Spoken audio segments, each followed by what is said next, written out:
Hello everyone and welcome to the second episode of the iRacing Beginner's Guide, the series that helps you to begin your journey in iRacing. Last episode I've talked about what's iRacing and the content in iRacing, so be sure to check it out. This episode we will focus on safety rating, iRating, TT rating and the different session types. Before the video begins, please smash the like button and consider subscribing. Thanks! So let's get started then. Ratings is one of the big features in iRacing, and it will determine what race you will be put in generally. So where you can find your own ratings then. First of all, go into the iRacing member site or the beta UI. For the iRacing member site, first hover the mouse over the account tab and then click on the My Profile tab under the My Account tab. Then scroll down to the part where you see your licenses. You can click on different ratings here. For the beta UI, click your helmet on the top right hand corner of the screen. Then click Profile. After that, click the License tab and you'll see your ratings. Every type of racing has its own rating, safety rating and TT rating. So what that means is if you have a class B safety rating in road and you haven't done any race in oval, the safety rating in oval will still be rookie.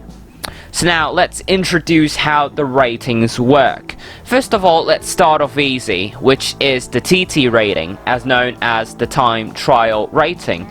The name says it. The rating tracks your time trial in iRacing. This rating will change once you enter the time trial session. We'll explain different session types later on. If your time is fast, you will increase your time trial rating. Vice versa, if you did bad, the rating will drop.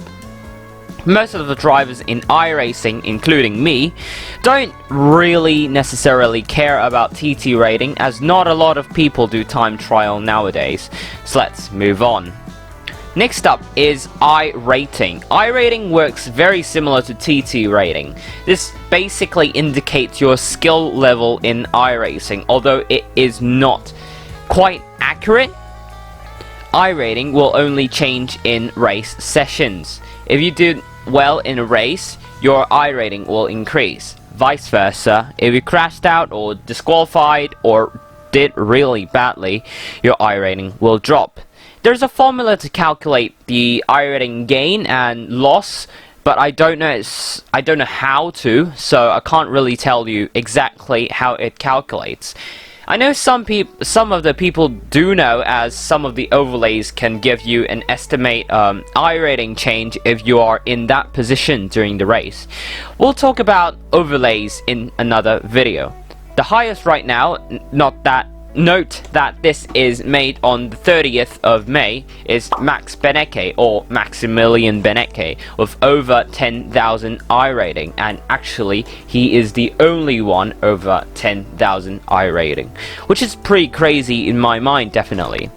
An interesting fact, there is less than 1,000 drivers over 5,000 iRating, probably. Which you can see there is quite a big skill gap between the lowest, which I've seen around is 200 iRating, to the highest, which is of course Max Beneke over 10,000. Now to the last rating, arguably the most important one, as it allows you to do different series, is the safety rating. This is the rating that relates to the last episode I've taught. When I talk about series, I'd said there are different classes from rookie class to A class for most of the drivers, and some even get to a Pro/WC safety rating. So what is safety rating exactly? So I have to talk about a system within iRacing, which is the incident point system. This changes your safety rating from race to race. Also, I want to mention that safety rating changes in both race session and time trial session. So what is exactly the incident point system? Incident point system basically is a system that tracks your safety rating. There are a few things that you can get incident points. First of all is off tracks. You will get 1 incident point, or as we call it, 1x. Every time you leave the track, you'll notice that as the HUD or HUD tells you that you have picked up an incident point on your screen. Next up is moderate car-to-car contact or severe contact with the wall. This will award you with 2x. Finally, if it's severe car-to-car contact, which will reward you with 4x. Now you will actually get disqualified if you rack up too many incident points.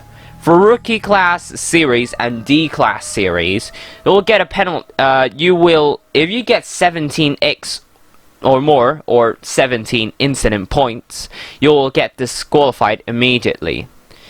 If it is C, B, or A class series, you will get a penalty if you reach 17x and disqualification at 25x. For endurance series, this limit will increase to around 50 for 3-hour endurance races, 100 for 12-hour races, and 150 for 24-hour races. It really depends on each individual race though. So let's get back to safety rating and how incident points affect your SR. Safety rating is calculated by another system, which is called corner per incident, as known as CPI.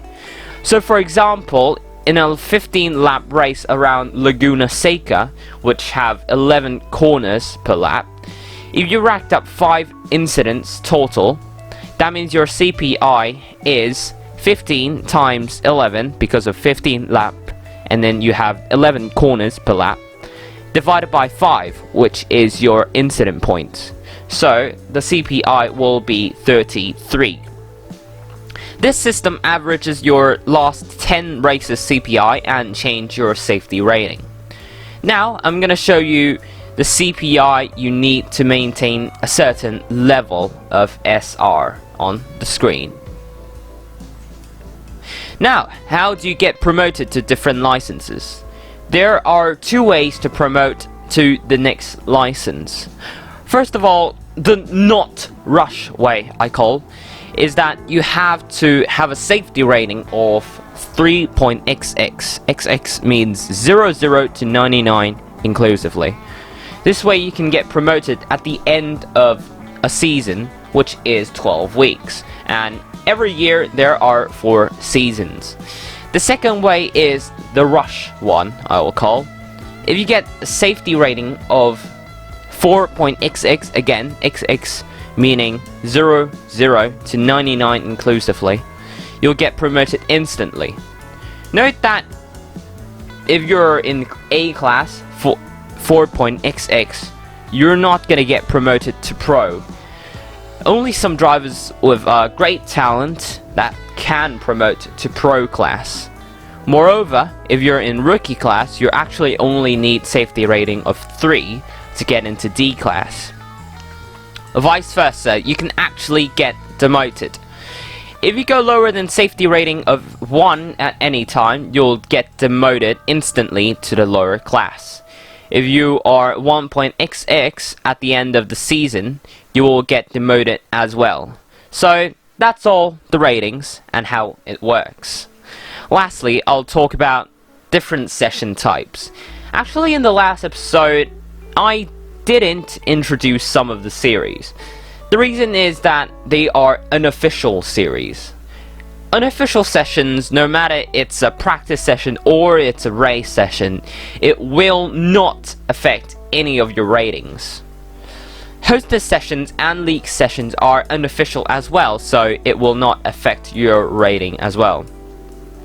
I'll talk about hosted sessions and leagues and how it works in the later episodes, so stay tuned. So that is it, guys. Hope you guys enjoyed today's episode of the iRacing Beginner's Guide series and understand more about iRacing and how it works.